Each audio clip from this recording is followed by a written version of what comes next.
大家好，今天我们将会去看看英国最受欢迎的两大博物馆——自然历史博物馆和维多利亚与阿伯特博物馆，也叫 V&A。对大英博物馆也感兴趣的朋友，请翻看我们前期视频。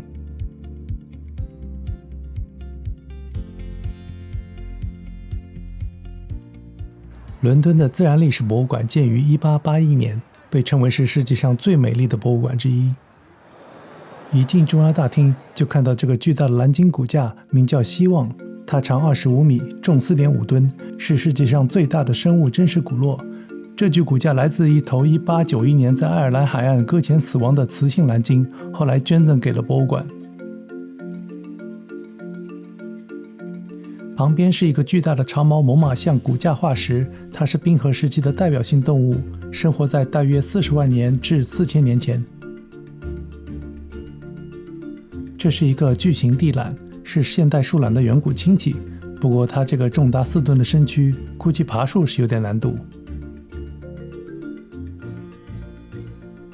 左边墙上是一个蛇颈龙的化石，它是一类生活在侏罗纪时期的海生爬行动物，但并不是恐龙。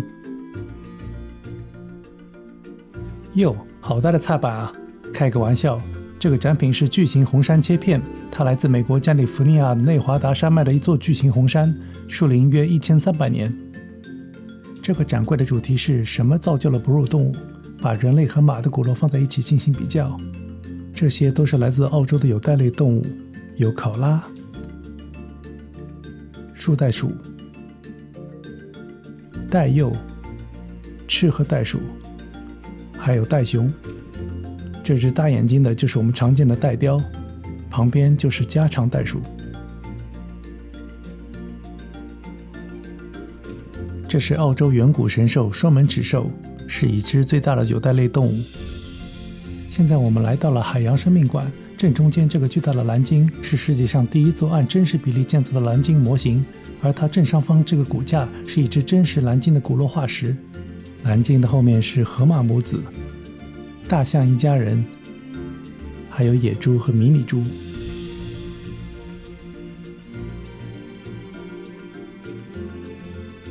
这是已经绝迹的嘟嘟鸟，长得还挺可爱的。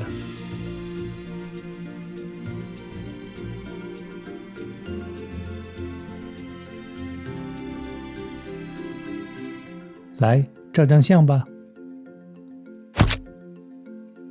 现在我们来这个地质调查馆看看。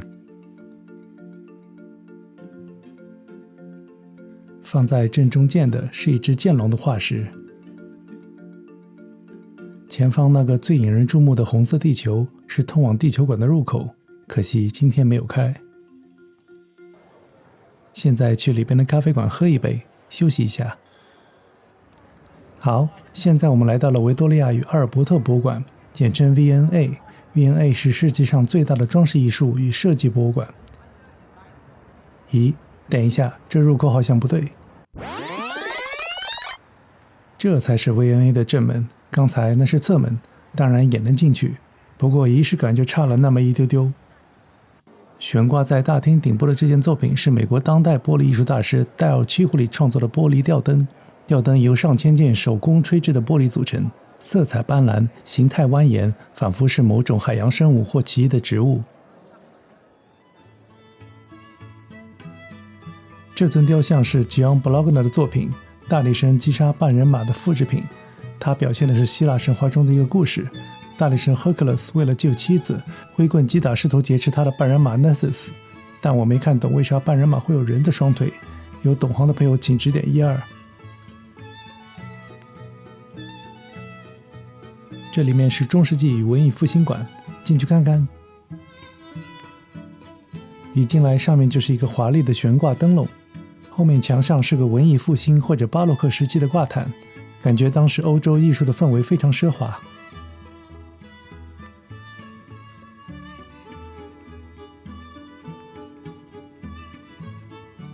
这件华丽的鎏金浮雕叫复活，表现的是基督复活时的场景，看起来价格不菲啊。这里是何鸿燊家族基金佛教艺术馆。何鸿燊是一位加拿大籍华人慈善家，出生于香港，已在2023年去世。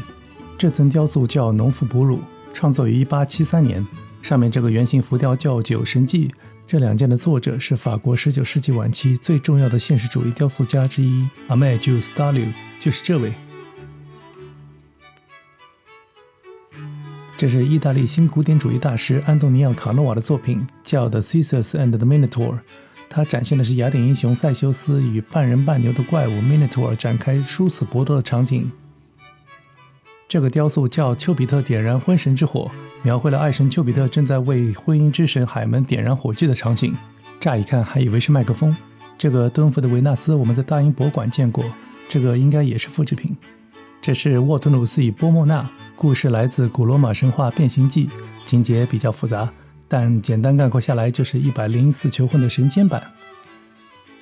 这博物馆设计的像一个大的四合院，中间有个恬静的小花园，旁边有一个咖啡馆，小朋友今天肚子不舒服，来喝杯热巧克力，没有什么是一杯热巧不能解决的。这尊铜像叫老子骑青牛，创作于清朝中期。这些都是中国的唐三彩陶俑，分别是武士、胡人、骆驼以及三彩马。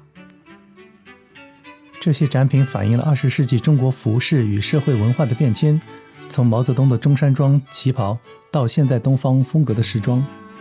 这是华裔艺术家陈思佳的作品，名叫《大扰动》，寓意的是美国亚裔群体在新冠期间面对的艰难挑战。这就是 V&A 的镇馆之宝之一阿尔达比尔地毯，之于伊朗萨法维王朝时期，大约是公元1540年左右。它是现存最大且保存最完好的波斯地毯之一。我们现在来到了拉斐尔厅，这些都是拉斐尔的作品，但不是他传统的油画。拉斐尔在1515年应教皇利奥十世的委托，为梵蒂冈创作了10幅挂毯的设计图，也就是卡通稿。这些巨幅卡通稿后来被保存了下来，现在成为 V&A 的镇馆之宝。好，今天的博物馆游就到这里，下一集我们将去欧洲的另外2个国家看看。我先在这里卖个关子，不想错过的话，记得订阅并开启小铃铛哦。